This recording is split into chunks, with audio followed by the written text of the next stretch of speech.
ठीक है जी। अस्सलाम वालेकुम। उम्मीद करता हूँ आप सब लोग खैरियत से होंगे। अच्छा जी, पिछले लेक्चर के बाद अब हम आगे चलते हैं अपने दूसरे दो सब टॉपिक्स पे, जिसमें है सॉफ्टवेयर प्राइसेस और एक और है सॉफ्टवेयर इंजन की इम्पोर्टेंस। ठीक है जी। जो जो वीडियो अपलोड होती जाएगी उसका मैं यहाँ पे लिंक देता रहूँगा। और ये सब चीज़ें कहाँ मिलेंगी आपको? आपके शेयर फोल्डर में अभी देखता हूँ किस ग्रुप में आप लोगों ने रखा हुआ है, वहाँ डालता हूँ। लेकिन ये स्पेसिफिकली उनके लिए है जो कि फर्स्ट सेमेस्टर के हमारे स्टूडेंट्स हैं, चाहे वो CSE के हों, चाहे वो एसोसिएट डिग्री के हों। ठीक है जी। तो हम डेफिनेशन और बेसिक कॉन्सेप्ट से बात कर चुके हैं। सॉफ्टवेयर इंजीनियरिंग की इम्पोर्टेंस क्या है और सॉफ्टवेयर टाइप्स किसे कहते हैं, इस पे हम इस लेक्चर में डिस्कस करेंगे। ठीक है जी। तो इसी चीज़ों को एक आध स्लाइड में रिव्यू करने के बाद हम आगे चलें।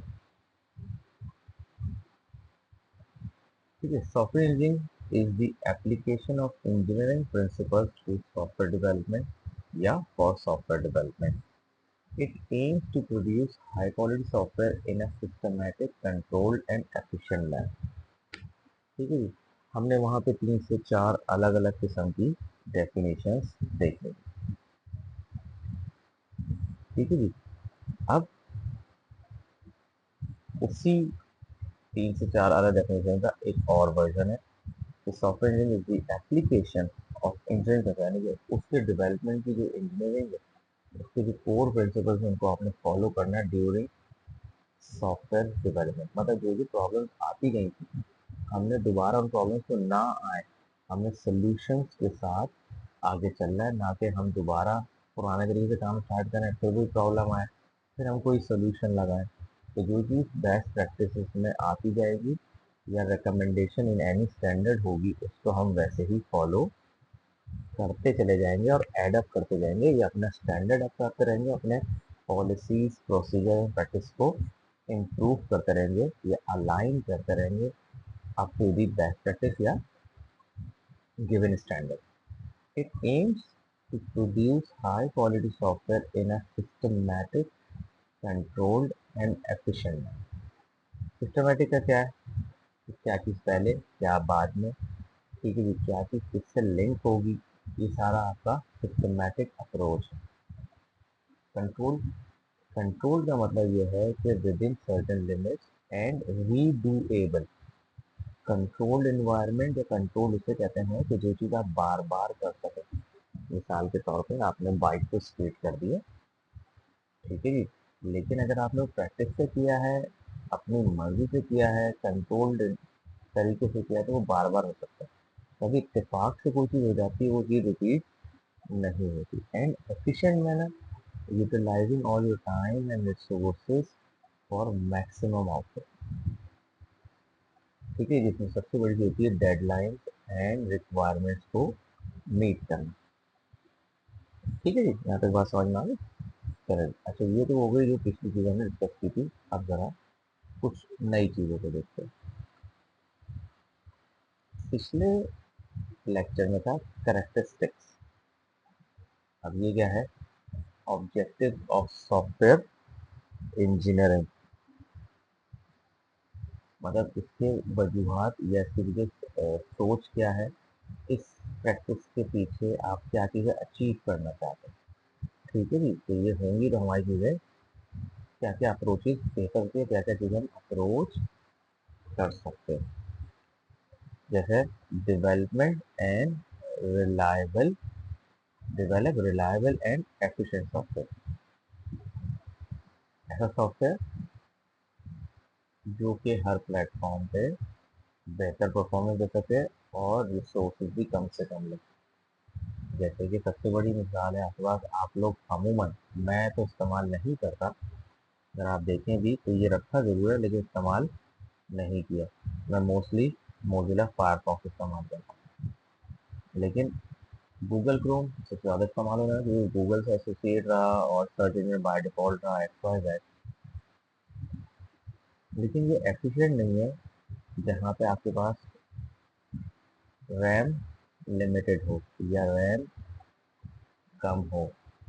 ठीक है जी, जैसे अगर आपके पास डेस्कटॉप या लैपटॉप में 8 GB रैम है, 4 GB रैम है, तो फायरफॉक्स काम करेगा, लेकिन दूसरी चीज़ें भी अप टू दी परफॉर्मेंस नहीं चलेंगी जो आपकी रिक्वायरमेंट है। आप रैम बढ़ाते जाएंगे, चीज़ें बेहतर होना शुरू हो जाएंगी। जैसे मैं रिपीट करता हूँ, Google Chrome RAM hungry software है। ये ऐसा टूल है, ये ऐसा ब्राउज़र है जिसको रैम ज़्यादा चाहिए होती है as compare to other web browsers. तो इस लिहाज से ये ज़्यादा एफिशिएंट नहीं है। ठीक है जी, बहुत सारी चीज़ें इसमें विजिबल हो जाती हैं। अगर आप पीछे सर्च करें तो आपको फायरफॉक्स के, सॉरी, गूगल क्रोम के बहुत सारे केसेस, बहुत सारे इंसिडेंट्स मिलेंगे जो कि यूजर्स की information from the cookies, from the safe password, from the live session तो लीक होती हुई नजर आएंगी, जिसके बाद उन्होंने नए वर्जन लॉन्च किए। अच्छा, इस तरह के केसेस आपको फायरफॉक्स में नहीं मिलेंगे, लेकिन फायरफॉक्स थोड़ा सा आप अगर इस्तेमाल करते रहेंगे तो अंदाज़ा नहीं होगा, लेकिन अगर आप क्रोम से इस तरफ शिफ्ट होते हैं तो फायरफॉक्स आपको थोड़ा सा स्लो लगेगा। क्यों? वो अपने बाकी प्रोसेस पूरे कर रहा है और वो रैम को एफिशिएंटली यूज़ कर रहा है ताकि सिस्टम की रिसोर्स कम से कम यूज़ किया जाए। तो ओवरऑल अगर आप मेरी ज़ाती राय पूछें तो आई रिकमेंड मोजिला फायरफॉक्स। अगर आप इसी स्क्रीन पे देख लें तो फायरफॉक्स की या मोजिला के दो प्रोडक्ट मैं यहाँ चला रहा हूँ, दोनों ओपन सोर्स हैं। एक हमारा ईमेल क्लाइंट थंडरबर्ड और दूसरा फायरफॉक्स। तो मैं इस पर रिलाय करता हूँ अभी से नहीं, पिछले कम से कम 22 से 23 साल से।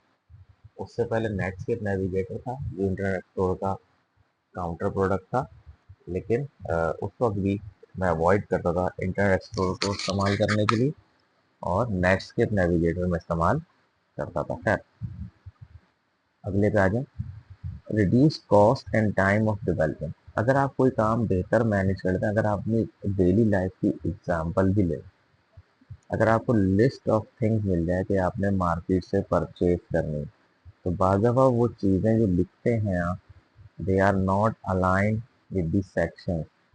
ठीक है जी, कोई चीज़ ऊपर लिखी होगी, कोई चीज़ बहुत नीचे होगी, कोई मिडिल में होगी, जो एक सेक्शन में मिलेगी। ठीक है जी, तो अब आप क्या करते हैं कि आप पहले एक सेक्शन पे जाते हैं, वहाँ जो जो चीज़ें आपकी लिस्ट में होती हैं उसको आप अपने कार्ट में, अपनी टोकरी में जमा करते हैं, फिर अगले सेक्शन आप देखते हैं क्या क्या चीज़ें। लेकिन अगर आप एक एक चीज़ के ऊपर रन करना शुरू कर दें, दौड़ना शुरू कर दें अपनी कार्ट को लेके, अपनी टोकरी को लेके, तो वो आपका टाइम ज़्यादा लेगा, क्योंकि चीज़ें इल मैनेज हैं या नॉन ऑर्गेनाइज मेथड से लिखी हुई है। तो एक चीज़ पहले लिखी है और अगले सेक्शन में किसी कॉर्नर वो बाद में लिखी है, उसके बाद पहले सेक्शन में चीज़ लिखी है, इस तरह से वाइस वर्सा भी हो सकता है। ठीक है, जनरली प्रैक्टिस हमारी होती है, जो याद आता है हम लिखते हैं, फिर परचेज करने से ले आते हैं। ठीक है, तो आपका काम क्या होता है कि आप जितना इसको बेहतर तरीके से प्लान करके, लिस्ट तो आ गई, लेकिन आपने परचेज कैसे करना है, अगर आपने लिस्ट डाउन प्रॉपर तरीके नहीं किया, अपना रूट सही नहीं बनाया, तो आप टाइम ज़्यादा लगाएंगे। तो इसे कहते हैं टाइम मैनेज करना। इसी तरह से अगर आप कोई काम करने खड़े हुए हैं, कोई चीज़ आप इवन गाड़ी भी बनवाते हैं, कुछ काम आप वक्त से पहले करा लें तो उसकी कॉस्ट कम होती है, फॉल्ट बढ़ने के बाद वो ज़्यादा होती है। इसी तरह से अगर आपने घर में बिजली मैनेज करनी, तो आप कोशिश करते हैं कि बड़े अप्लायंस एक साथ ना चलाओ। ठीक है जी, तो उसमें क्या आपकी पावर की कॉस्ट कम आ रही है। अगर आप कहते हैं कि हमने अपने मोहल्ले में 3 चौकीदार रखने, तो आप कोशिश करते हैं कि वो 8-8 घंटे या 10-10 घंटे शिफ्ट हो, इसमें 2 घंटे 1 घंटा उनका ओवरलैप हो, so on and so fourth. ठीक है जी, तो reduce cost and time of development, किसी सॉफ्टवेयर को एक डेडलाइन के अंदर अंदर मुकम्मल करना है, एक लिमिटेड रिसोर्सेज जिसमें ह्यूमन रिसोर्स भी होता है, फिजिकल रिसोर्सेज बैठने की जगह भी हो सकती है, उसके अंदर इलेक्ट्रिसिटी भी हो सकती है, इसमें बजट की लिमिटेशन भी हो सकती है, एक्स वाई जेड। ठीक है जी, इंश्योर मेंटेनेबिलिटी एंड स्केलेबिलिटी। एक तो सॉफ्टवेयर जब बन गया है तो उसको मेंटेन करके with the long run until unless to major platform पे चेंजेस ना आ जाए। ठीक है जी, कोई बहुत बड़ा डिजास्टर और ड्रास्टिक चेंज ना आ जाए। ठीक है, जैसे मैंने आपको पहले बताया कि अमूमन जो एंड्रॉयड बेस्ड या ओपन सोर्स बेस्ड चीज़ें होती हैं उसमें डायरेक्टरी स्ट्रक्चर, उनमें कुछ कमांड्स की तरतीब। डायरेक्टरी स्ट्रक्चर का मतलब ओपीटी फोल्डर, यूएसआर फोल्डर, उसके अंदर कुछ मसले मसाइल आ जाते हैं, वो चेंज कर दी जाती है, बाद कमांड तब्दील हो जाती है, बाद वर्जन सपोर्ट, कुछ जो बैकएंड लाइब्रेरीज हैं या लिंकिंग लाइब्रेरीज है उनकी ख़त्म हो जाती है। ठीक है जी, जैसे अगर हम ऑपरेटिंग सिस्टम करें तो जो मेरे हाथ का मैनुअल बना हुआ आपको ऑपरेशन दिखेगा उसमें 5 ही छठी लैब है। मॉड्यूल ऐड करना है लिनक्स कर्नल में, लेकिन अब वो लैब, पूरी लैब मैनुअल चल सकता है सिवाय उस 5th या 6th लैब के, क्योंकि अब मॉड्यूल ऐड करने के लिए जो सी जो मेक की कमांड है वो प्रॉपरली उसके लिए एग्जीक्यूट अब नहीं होती है, तो मॉड्यूल नए ऑपरेटिंग सिस्टम पे ऐड नहीं हो रहे। वो आज से 10-12 साल पहले बनाई गई थी, तो उसके चंद 2-3 साल होंगे फॉलोइंग के, 15, 16, 17 तक तो चल रहा था, लेकिन उसके बाद अब वो लैब का टास्क परफॉर्म नहीं हो सकता। ठीक है जी, तो अब लागत है मुझे फिर उसके अंदर कोई चीज़ ऐड करनी पड़ेगी, तो मुझे कंटेंट ऐसा डालना चाहिए जो लाइफ लॉन्ग और लंबे रन में चले, बहुत जल्दी जल्दी ऑब्सलीट ना हो, तो ये प्रॉब्लम्स आ जाती हैं। Manage complexity through process and tool.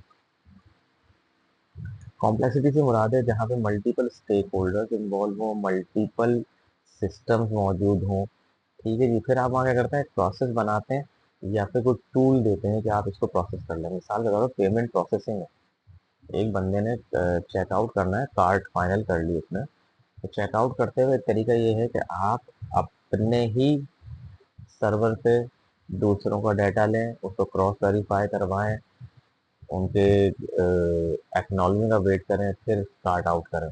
या फिर तरीका ये है कि आप उसे थर्ड पार्टी को दे दें कि आपकी ये चीज़ यहाँ मूव हो गई, वहाँ से वो चूँकि फाइनेंशियल ब्लॉक होगा, उनकी प्रैक्टिस एंड प्रोसीजर अच्छे होंगे, वो आपके जो भी ड्यूज़ है वो किसी भी कस्टमर से डिडक्ट करवा के आपके अकाउंट में ट्रांसफ़र कर देंगे। ऑब्वियसली कुछ चार्जेस होते होंगे, कोई कमीशन होता होगा, लेकिन आपने थर्ड पार्टी को दे दिया, तो यार तुम प्रोसेस करके हमें, क्योंकि एक कॉम्प्लेक्स प्रोसेस, गलती के अंदर कस्टमर का नुकसान भी है, हमारा भी है।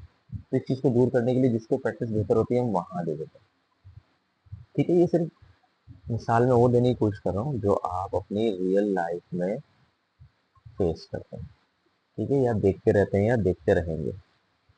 ठीक है जी, अब बहुत सारे लोग हैं, उन्होंने कॉम्प्लेक्सिटी कैसे रिजॉल्व की है कि उन्होंने अपना वेबसाइट बनवाना, उसे मेंटेन करना एक अलग से टास्क है ना, तो उन्होंने अपने व्हाट्सएप ग्रुप के अंदर व्हाट्सएप पे लोगों से कम्युनिकेशन की हुई है, अपने चैनल पे, अपने व्हाट्सएप स्टेटस पे जो बिजनेस है उसमें उन्होंने मेन्यूज लगा दिए हैं। सही है, उसमें प्रोडक्ट दिखा दिए, चाहे वो फूड मेन्यूज हो या सेलिंग आइटम्स हो। ठीक है जी, वो फिर आप क्या करते हैं, अपना ऑनलाइन अकाउंट नंबर दे देते हैं आपको, आप वहाँ पे करके स्क्रीनशॉट दे दें, वो डिलीवर कर देंगे आपको, या कैश ऑन डिलीवरी जो भी प्रोसेस है। क्योंकि जो लोग इससे अवेयर नहीं है या उनका बजट कम है, तो वो क्या वेबसाइट को मेंटेन करने का बजट देंगे। ठीक है जी, या वो उससे यूज टू नहीं है तो उनके लिए प्रॉब्लम है। फर्ज करें कि कोई पकवान वाले, अब वो पकवान वाले लोग जो हैं अगर वो अपनी चीज़ें डिलीवर कर रहे हैं, तो भाई वो इतने लिटरेट नहीं है कि वो आईटी के लिए एक बंदा रखें या 2 बंदे रखें, या ये ठेका भी किसी को देंगे, तो उनकी वो प्रीव्यू से, उनकी प्रैक्टिस से, उनके डोमेन से बाहर है। तो व्हाट्सएप क्योंकि डेली लाइफ में यूज में आ रहा है तो लोग इस्तेमाल करते हैं। ठीक है जी, अगर कोई छोटा सा किसी ने ऑनलाइन बिजनेस स्टार्ट किया है परफ्यूम्स का, फीमेल क्लोथिंग्स का, बुटीक का, तो वो उसको इशू है कि वो अपने बिजनेस को फिलहाल इनिशियल लेवल पे तो वो वेबसाइट भी मेंटेन करे, डोमेन में खर्चा भी दे, मतलब एक तो पहले ही सी बचत नहीं, फिर आप उससे कह रहे हैं साल के 15-20 हज़ार आप मुझे दे दो। अगर आप 30 हज़ार भी कहते हैं, 25 हज़ार भी कहते हैं, तो 2 हज़ार पर मंथ उसको आपके लिए डेडिकेट करना, मतलब क्या है, बजट के अंदर एक इन्हांसमेंट है ना, चाहे वो 1 मार्क है, 2 मार्क है, जो भी है, लेकिन है तो सही। ठीक है जी, तो लोग क्या करते हैं, फिर वो अपने उस प्रोसेस को आसान करते हैं, कहते हैं हम जो कर सकते हैं करेंगे। हाँ, बिजनेस बढ़ जाए तो फिर आप करते रहते हैं। ये मैंने एग्जांपल दिए कि क्या चीज़ कॉम्प्लेक्स है, व्हाट्सएप से हल हो गई, इसी तरह से आपके पास भी प्रोसेस है।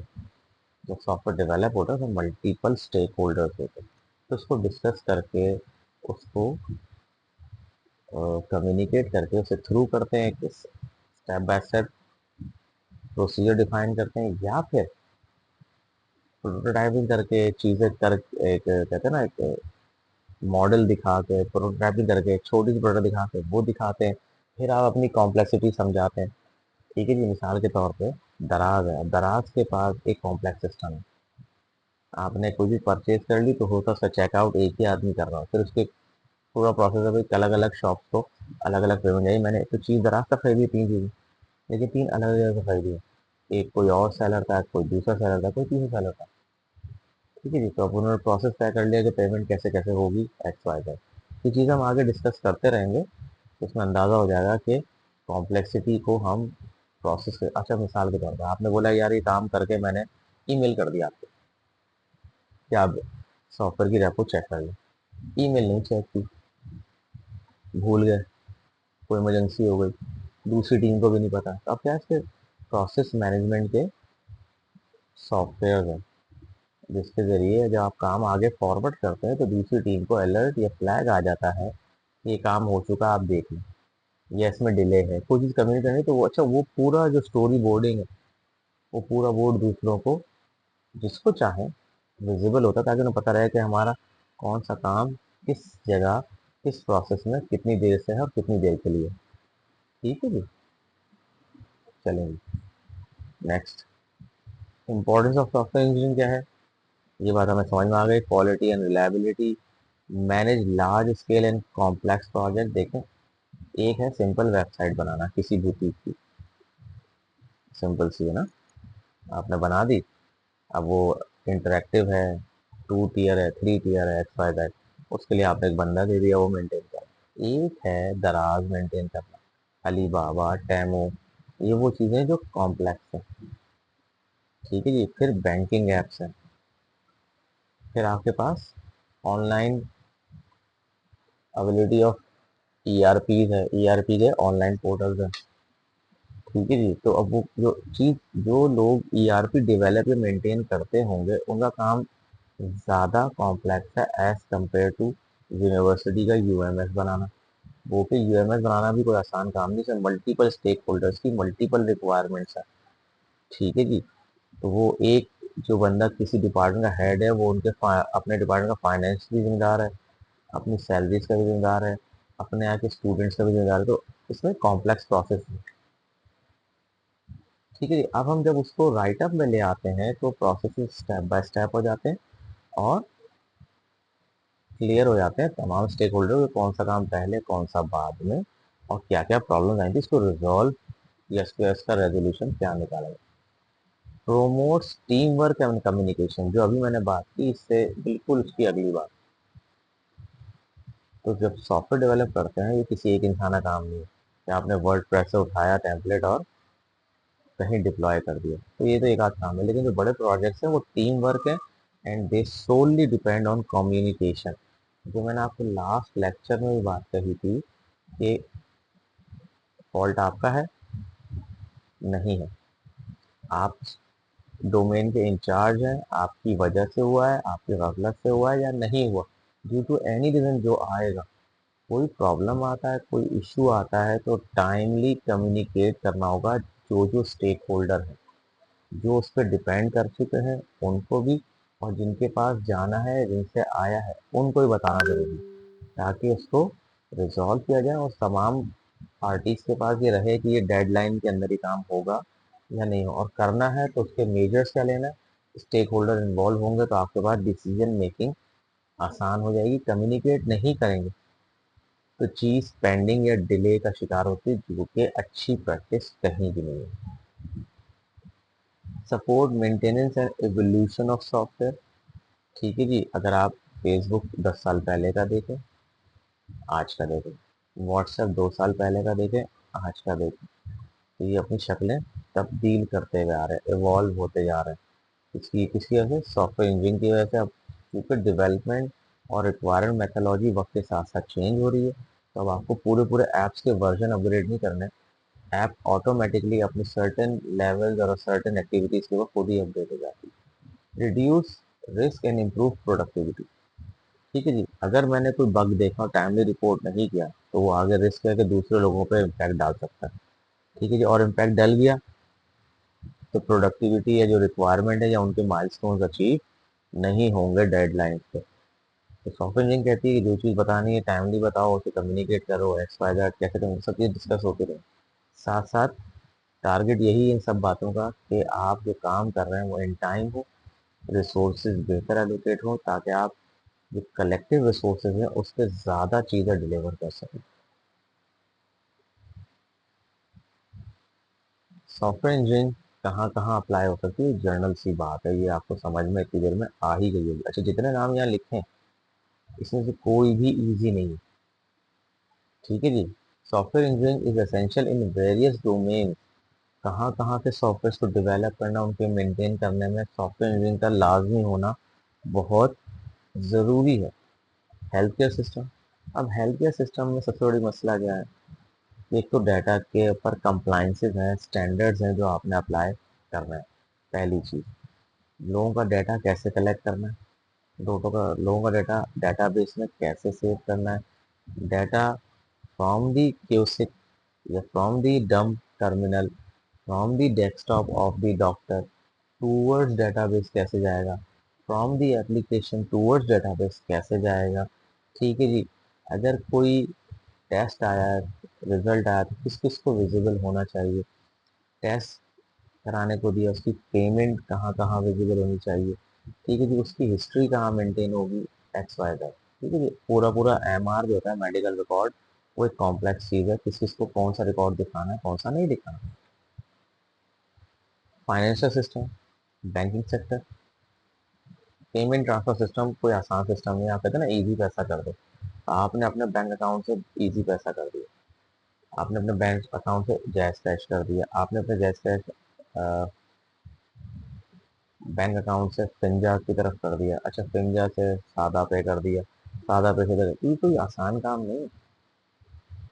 ठीक है जी, इसमें जाइंट्स भी हैं, इसमें माइक्रो फाइनेंसिंग इन्वॉल्व है, बहुत सारी चीज़ें हैं। तो ये कोई आसान चीज़ जब तक इसके फ्लोज एंड प्रोसेस नहीं बने होंगे,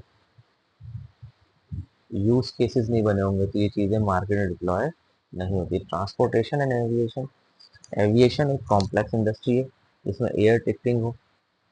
ठीक है जी, ये सबसे बड़ा काम है कि अगर एक जहाज़ यहाँ से लेकर दुबई की फ़्लाइट ले रहा है तो उसके बुकिंग सेंटर्स कहाँ कहाँ हैं। ठीक है जी, तो किसके टिकट को पहले बुक किया जाएगा अगर दो लोग एक ही सीट को जाते हैं। एक आपने हैदराबाद से सीट बुक कराने की कोशिश की और आपने कराची से बुक कराने की कोशिश की, तो किसकी रिक्वेस्ट पहले देखी जाएगी? सीट एक ही दी जाएगी, फिर सीट कैंसिल हो गई, वो कहाँ कहाँ आपने डिस्प्ले कराना है, एक्स वाई जेड। क्योंकि खाली जहाज़ में पैसेंजर नहीं होते, उनका लगेज भी है, उनकी कैटरिंग भी है। फिर उसके बाद जहाज़ में बाज़ अगर आपका इंटरसिटी चल रहा है या इंट्रासिटी चल रहा है तो उसके अंदर कहीं कहीं एयरक्राफ्ट के क्रूज को भी ट्रांसपोर्ट करना होता है। भाई ये देखो बजट के अंदर आ रहा है ये टूर या ये वन वे जो भी फ्लाइट है, तो इसमें यार इतने पायलट्स हैं, ये केबिन क्रू है, इनको वहाँ ले जाओ, वहाँ से दूसरी फ्लाइट में जाएंगे। ठीक है जी, मोबाइल एंड वेब एप्लीकेशन ये आपसे डेली लाइफ में आपका वास्ता रहता है और हम इसको डिस्कस कर चुके हैं कि इसमें इसकी ज़रूरत क्यों है। Embedded and IoT system, embedded system ये हम पिछले लेक्चर में देखे थे। एम्बेडेड आईओटी, एम्बेडेड सिस्टम मतलब क्या है? एक छोटा सिस्टम डेडिकेटेड है फॉर स्पेशल टास्क। मिसाल के तौर पे आपके पास घर में एसी लगा हुआ है और एसी के अंदर जो प्रोसेसर है उसके साथ एक केबीज की ईपी रोम यानी कि रोम भी है, एक केबीज में रैम भी है, उसके साथ यूएसबी इंटरफेस तो नहीं है, वीजी इंटरफेस है, लेकिन पिन वाइज इंटरफेस अवेलेबल है जिसमें मुख्तलिफ सेंसर्स लगे हुए हैं। उसके अंदर एक पिन वाइज इंटरफेस है जिसमें at least 2 bit to 4 bit travel करेगा, जो आपका सामने फ्रंट का डिस्प्ले उस पर नंबर डिस्प्ले करना है, उस पर एरर डिस्प्ले करना है। ठीक है जी, तो उस सॉफ्टवेयर की जो एसी में चल रहा है, उस सॉफ्टवेयर की जो रिमोट कंट्रोल सॉफ्टवेयर है, चाहे वो छोटा सा पंखे का हो, ठीक है जी, एक छोटा सा सॉफ्टवेयर जो नॉन स्मार्ट टीवी में चल रहा, उसका डेवलपमेंट तरीक़ेकार है, वो कैसे डेवलप करना है, वो एम्बेडेड सिस्टम में आते हैं या ऐसे सिस्टम जो कि आईओटी बेस्ड सिस्टम, या आईओटी कहते हैं ऐसे सिस्टम जो कि डेडिकेटेड हो for special task and they are connected to the internet. और से सुनिएगा इस चीज़।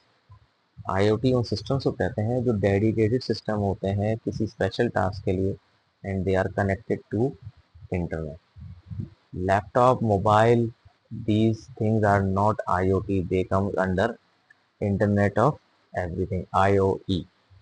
ठीक है जी, फर्क है दोनों में। IoT के अंदर UI नहीं होता, कीबोर्ड माउस नहीं लगेगा। अगर आपके यहाँ के सेismic सेंसर हैं, गैस सेंसर हैं, रिमोट सेंसिंग के सेंसर्स हैं जो इंटरनेट से कनेक्ट होते हैं, कोई क्लाउड पर डेटाबेस रखा हुआ है, हाँ, दो सेंसर्स आर IoT सेंसर। लेकिन आप कहें कि मेरा मोबाइल IoT नहीं, मोबाइल आपका IoE में आ सकता है। What is software crisis? ऐसी सारी बातें हो गई। अब what is crisis? Software crisis refer to the difficulties in writing correct, efficient, reliable software within cost time constraints. ये बात मैंने बार बार कही कि ऐसे सॉफ्टवेयर, ऐसी मैनेजमेंट, ऐसी प्लानिंग जो आपको बजट से आउट कर दे, बजट में है तो टाइम से आउट कर दे, या दोनों से आउट कर दे, तो इसमें नुकसान आपका भी है और दूसरी इन्वेस्टिंग पार्टी का भी। उनके बिजनेस प्लान मीट नहीं करेंगे तो होता प्रोजेक्ट आपसे पुल आउट कर लें या पेमेंट में आपको फिर वैसे रिस्पॉन्स देंगे जैसा आपने दिया। तो इस टाइम पे जब आपकी मैनेजमेंट बेहतर नहीं होती तो आप जिस पैनिक सिचुएशन में आते हैं उससे कहते हैं सॉफ्टवेयर क्राइसिस। आपने बोला मुझे 5 डेवलपर दो, मैं 6 महीने में सॉफ्टवेयर दे दूंगा, नहीं कर सके, ठीक है, या नहीं कर पा रहे, आपके 2 डेवलपर भाग गए, आपसे मैनेज नहीं हुआ टास्क, तो आप क्या आ गए, क्राइसिस में आ गए। It was first observe in 1960s,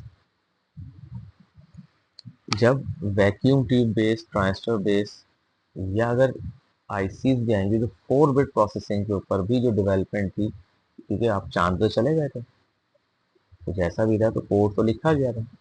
submarine थी, रेडार कम्युनिकेशन थी, XYZ, जो भी हाई टीयर की सब चीज़ें थी। तो ये 1960 में ऑब्जर्व किया due to increasing complexity and demand of software system. तो ज़्यादातर लोग कहते हैं यार हमें चीज़ें सॉफ्टवेयर मैनेज चाहिए, हार्डवेयर मैनेज भी चाहिए। ठीक है, जिसकी मिसाल ये है कि मैं बोलूँ तो मेरे पास वॉइस के ज़रिए यूट्यूब पे लिखा हुआ आ जाए, मुझे गूगल पे सर्च करना है, वॉइस सर्च आ जाए, मुझे लिखने की ज़रूरत ना हो। तो इसका मतलब क्या है कि लोग टाइप नहीं करना चाह रहे, बोलना चाह रहे। अब बोलने का मतलब ये कि आपने कोई ना कोई वहाँ पे प्री डिफाइंड API लेनी है जो लोगों की आवाज़ सुने, उसमें वर्ड और अल्फ़ाबेट्स को एक्सट्रैक्ट करे, वो एक्सट्रैक्ट करके फिर आपने पेस्ट करना है अपने सर्च बार में, और फिर उसे ऑटो सर्च के जाना है, यानी कि जैसे ये डाटा आ जाए तो उसे ऑटो सर्च पे यूट्यूब पे गूगल के सर्वर भेज देना, वहाँ से जवाब आ जाएगा। पॉइंट समझा? तो अब क्या है, लोगों की डिमांड्स बढ़ती जा रही है, लोग एफर्ट कम से कम लगाना चाहते हैं and they want results from the computing and E devices या कंप्यूटिंग डिवाइसेस 100% या मैक्सिमम। ठीक है जी। तो 1960s के अंदर ये समझ में आ गई थी, जो चीज़ प्लानिंग थी वो प्लानिंग नहीं हो पाई थी, क्योंकि इस वक्त सॉफ्टवेयर इंजीनियर्स या जो डेडिकेटेड उस वक्त के प्रोग्रामर्स थे या इंजीनियर्स थे वो चीज़ को टाइमली डिलीवर नहीं कर पा रहे थे, क्योंकि सिस्टम भी कॉम्प्लेक्स हो गए थे, यानी कि मल्टीपल रिक्वायरमेंट्स एक ही सॉफ्टवेयर में आ गई थी, या मल्टीपल स्टेक होल्डर इन्वॉल्व थे। दूसरा क्या, इतना ज़्यादा काम का लोड आ गया था कि हर आदमी कहता मुझे 3 महीने में बना के दे दो, जबकि डेवलपर इतने नहीं थे। अब तो हर जगह फैले हुए हैं ना, पहले ऐसा नहीं था। ठीक है जी। कॉजेज क्या है इसकी? इंक्रीजिंगली कॉम्प्लेक्सिटी ऑफ सॉफ्टवेयर, इसका हम बात कर चुके हैं।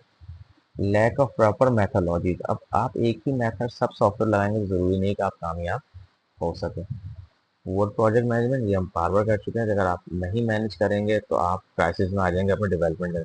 इनएक्यूरेट टेस्टिंग एंड मेंटेनेंस, आपने बना के दे दिया लेकिन बग्स आ गए। साइबर सिक्योरिटी की दुनिया में कहते हैं 0 डे अटैक, आपको बग पहले पता नहीं था, किसी ने एक्सप्लॉर को बताया कि आपके अंदर तो ये मामला भी है भाई। High rate of project failure and budget overrun, आपने प्रोजेक्ट दिया, टाइमली कंप्लीट नहीं हुआ, उसके आगे आपको सपोर्ट का, मेंटेनिंग का ठेका नहीं मिला, कॉन्ट्रैक्ट नहीं मिला। ठीक है जी, आप बनाने बैठे और जो बजट आपने तय किया तो उससे आप आगे निकल गए, तो ये सब चीज़ें आपको किस में ले जाती हैं, सॉफ्टवेयर क्राइसिस में ले जाती हैं। क्या इफेक्ट होते हैं? सॉफ्टवेयर फेलियर एंड क्रैशेस, बने सही नहीं बने, बजट एंड टाइमलाइन ओवररन, जो लिमिट दी गई थी बजट की वो एक्सीड कर गई, जो टाइम दिया जाता है उस टाइम से ऊपर काम चला गया। तो जिसके जो प्लान्स होते हैं चाहे वो बजट के हिसाब से हो या सॉफ्टवेयर की डिप्लॉयमेंट, अगर उस प्लान के नहीं आया तो आगे आप उससे काम करने की सोच छोड़ दें। Poor software quality and security, आपने एक वेबसाइट बनाई, एक वेबसाइट आप बनाते हैं इंटरैक्टिव, ठीक है जी, जिसमें लोग अट्रैक्ट होते हैं, उनको हिंट्स मिलती हैं, उनको चैट बॉट मिलता है, एक्स वाई जेड है, ठीक है, और एक नॉर्मल सी एचटीएमएल की वेबसाइट बना दें तो ये क्वालिटी का फ़र्क होता है। लोग कंपेयर करते हैं, तो अगर एक यूनिवर्सिटी की वेबसाइट है तो उसको दूसरों से लोग कंपेयर करेंगे, ठीक है जी। फिर आपके सिक्योरिटी इशूज़, ठीक है जी, आए दिन किसी के अंदर किसी अटैक की वजह से जो यूज़र है वो डिस्टर्ब हो रहा है, रिस्पॉन्स सही नहीं मिल रहा, माल फंक्शनिंग हो रही है, ठीक है जी, यूजर्स अपने डाटा लीकेज की शिकायत कर रहे हैं, etcetera. Loss of customer and trust and business reputation, तो असल चीज़ जो आखिर में आपको इम्पैक्ट डालती है, जो लॉन्ग रन में आपके लिए नुकसानदेह है, वो क्या है? Loss of customer trust and business reputation. कोई एक आध इंसिडेंट होता है समझ में आता है, लेकिन अगर आपका बिजनेस अपने बैठ गया यार ये लोग अच्छा काम नहीं कर रहे, तो फिर आपके पास अमूमन जैसे कहते हैं ना रिव्यूज, अगर आप देखा गूगल पे रिव्यूज देखे तो अगर आपके रिव्यूज अच्छे नहीं हुए तो लोग आपको सही स्केल पे नहीं जांचेंगे, क्योंकि वो कैलिब्रेशन जो होती है अमूमन रिव्यूज पे होती है, 4.8 रेटिंग। काम आपने बहुत सारे अच्छे किए लेकिन दो लोग ने ही रिव्यू दिए, दोनों ने खराब दिया, तो रेटिंग नीचे आ सकती है। खैर ये चीज़ें आगे डिस्कस होती रहेंगी। अच्छा, आखिरी स्लाइड समझने ये है कि role of software engineering in addressing the crisis, provide structure development model, ठीक है, जिसमें वाटरफॉल आप अमूमन FIP में इस्तेमाल करते हैं, एजाइल है, प्रोटोटाइपिंग है, स्पायरल है, बहुत सारी चीज़ें, ठीक है जी। तो आपको मेथड्स बताए गए हैं कि अपने सॉफ्टवेयर को डेवलप कैसे करना है। Encourages use of best practice and standard, मैंने अभी बारहा कहा, best procedures and practices, procedure and practices, ठीक है जी। तो उसमें क्या है कि आपका जो बेस्ट प्रैक्टिस आप उसे अप्लाई करते हैं, कहीं आप फंस जाते हैं जो स्टैंडर्ड में अवेलेबल ना हो या एम्बिगुअस हो, मतलब आप डाउटफुल हो यार मैं लगाऊं तो अपनी आप बेस्ट प्रैक्टिस देखते हैं, ठीक है जी। Improve testing documentation and version control, तो आप लाजमी बात है भाई, ये तो टेस्टिंग आपने जिस जिस तरह से कर सकते हैं हर सॉफ्टवेयर की करनी ही चाहिए, उससे बहुत सारे बग सामने आते हैं। फिर हर चीज़ को डॉक्यूमेंट करें कि मैंने कौन सा टेस्ट किया था, कब किया था, किसने क्या मांगा था, किसने क्या नहीं मांगा था, किसको क्या चीज़ विजिबल करानी है, किसको क्या चीज़ विजिबल नहीं करानी, क्या चीज़ इंटरेप्ट करनी है, क्या चीज़ नहीं करती, तमाम स्टेक होल्डर से चीज़ें लिखवाई जानी चाहिए। और आखिर में अपने प्रोग्राम का, अपने सॉफ्टवेयर का, अपने डेवलपमेंट का, अपने प्रोजेक्ट का वर्जन होना चाहिए, ताकि आपको पता रहे कौन से वर्जन गड़बड़ाई है, तो अगर आपको नए वर्जन में आइए तो पुराने पे आप रोल बैक कर सकें। एनहांसिस कम्युनिकेशन अमंग स्टेक होल्डर, फिर वही बात, वो बार बार कहा आपसे कि जो चीज़ें वो आपने कम्युनिकेट करनी है तमाम लोगों को, किसी से छुपाना कुछ नहीं है, चाहे जिम्मेदारी आपकी थी, वजह आप थे या नहीं, ठीक है जी। Lastly software engineering is the crucial for tackling the software crisis, practice procedures and policies, अगर बेस्ट प्रोसीजर्स एंड प्रैक्टिसेस आपने लगा दिए, standard wise policy and procedure लगा दिए, तो आपके पास इन चीज़ों से आप बच सकते हैं, जिसको आप कहते हैं एक वर्ड में crisis. By applying systematic and disciplined approaches, it ensures the development of high quality, efficient and reliable. अगर आपने तमाम चीज़ें बेहतर तरीके से as per standard, as per best practice, as per mutual understanding की है, तो फिर नतीजा कुछ भी हो, ट्रस्ट ब्रेक नहीं होगा, बिजनेस की रेपुटेशन खराब नहीं होगी, ठीक है जी। यहाँ तक बात समझ में आ गई। आई होप ये वाले सेक्शन के अंदर आपकी नॉलेज थोड़ी मज़ीद बेहतर हो जाएगी, ठीक है जी। चलें जी, थैंक यू वेरी मच, अगले लेक्चर में मिलते हैं जो कि होगा इथिक्स के ऊपर, ठीक है जी, मेजर टॉपिक है, डिस्कस करते हैं इसमें, ठीक है, थैंक यू।